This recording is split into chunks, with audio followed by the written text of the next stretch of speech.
Disgruntled loser Martin Van Wyck was abducted by the alien controllers and given fire-based powers before being deemed a failed experiment and sent back to Earth. When using his powers, Van Wyck transformed into a white-skinned, flame-headed being and took the name Effigy. With no other ambitions, he wreaked havoc, setting fire to the Hollywood sign. Effigy suffered a gruesome death during Final Crisis when the specters burned him alive in a lantern. All right, it is Effigy out of the package and into our hearts. That's not a bad looking action figure. I like it. Now, you probably may not, again, know as much about Effigy as, some of the other characters out there. He's no Manhunter robot. He's no Lex Luthor. He's not even a Starro the Conqueror at the end of the day. But he's a fantastic action figure. And that's not even fawning over McFarlane, which, again, we've put a lot of money into McFarlane's pocket in the last few years. But this is super. And I say that because there's a lot of reuse from the previous Superman in the Build-A-Figure wave that we saw earlier this year with Plastic Man. And I'll say that's not a bad thing at all, because that was a great body. That was a great buck. We'll bring him in just a little while to kind of show you a comparison. But think about that. They've finally gotten to sort of a buck that you can use for a lot of great figures. That's just generic enough, but just really well defined. I mean, there's a lot to talk about here, and we're going to get to it. I mean, your standard McFarlane 7-inch action figure here, just absolutely phenomenal. I really dig what's going on here with just the physique of it, right? You think of a superhero, you think of a villain, a comic book character, and there's a certain type of physique that just really stands out in my mind. And that's what we've got here. It's beefy enough, but he's not overly muscular to the point that it's ridiculous. And it's, oh man, just the proportions are great here. So taking a look at everything from the top down, we've got really cool hair piece here. He's fire, in fuego, as it were. I'm loving that. You can't go wrong with see-through. You can't go wrong with with almost glow in the dark, anything like that. The older I get, the bigger a sucker I am for that. It's just really fantastic stuff. Makes you happy to be a collector. What a great face. That's just a lot of expression there. Now, of course, Effigy, one of Green Lantern's, one of the newer ones that came about in the 90s, 2000s for Kyle Rayner to fight.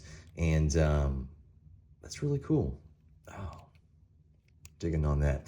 Coming on down at the ball-jointed head, you can see the articulation with that. A whole lot of movement there, and very nicely done too. So you got full range up here. You do a little, oh yeah, I kill you dead. Man.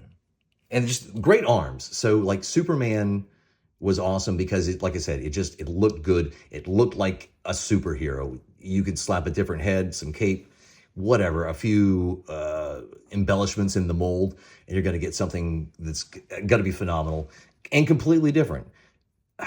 Marvel Legends, good, bad, or indifferent, they have made a living out of doing that. They'll have bucks, and they change up the deco. We can maybe learn to live with that as McFarlane fans. It's possible. I think at the end of the day, if we want to kind of take a look, just so much reuse. And in the best possible way. That's not a problem. That is definitely not a dirty word if you're doing it right, Because I think some of the issues that we've had with McFarlane are his little embellishments. We say his. It's not like he sat down and drew every bloody figure and said, this is the way we're going to make it.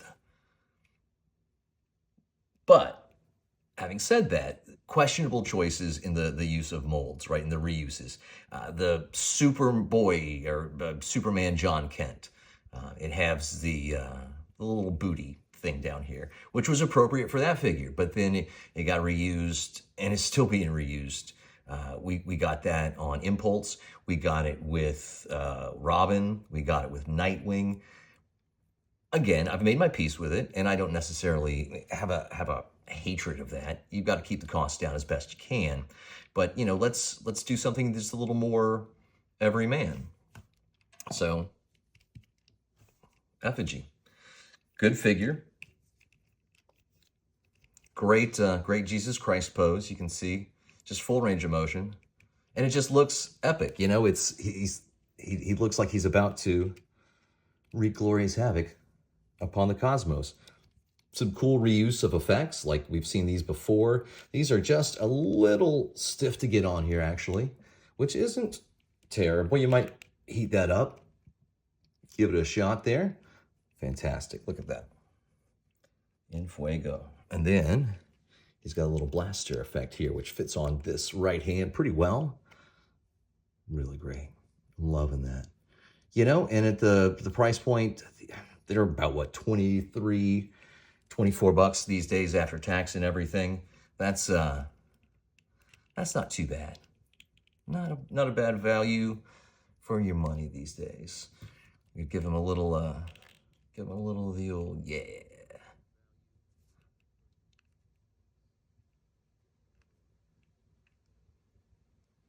I can dig it. Would be cool if you had a flight stand. He's flighty. He's flight enabled. And you can see, you can get down in a pretty decent flight pose. And this is one thing that I kind of noticed, or that stands out to me. I don't believe that here the forearm bracers are reuse. The fists definitely are. That's totally blue and red Superman. Totally blue and red Superman all over again. And it works so well with this. You can see here the joint is just completely hidden. It does hinder your articulation just a little bit, but at the end of the day, I mean, how much more gesticulation do you do with your wrist and still feel appropriate? You know what I mean? And not weird. So that doesn't bother me too much. That's pretty cool. But it's familiar, yet it's possible reuse, but I don't know. Let us know in the comments. Let us know what you see there. Effigy. He's in stores now. It's pretty good. I can dig it. Definitely worth a buy if you're looking to fill up your villains roster for Green Lantern. Like you say, we don't have a whole lot. We've got Parallax. If you were able to get him in a previous wave or form, it was a Walmart exclusive at the time, but there have been a couple of different ways that you could get him from McFarlane, glow in the dark, and some other options there. So that's pretty decent. And Starro the Conqueror, if you were following the Build-A-Figure wave from those years ago at Target, definitely cool. And of course, Sinestro. New Sinestro in stores now. We are hunting. And when we find that, we'll absolutely bring it to you. And that's going to be awesome. So check out the video for that. So check it out. Action Figure Now, Effigy.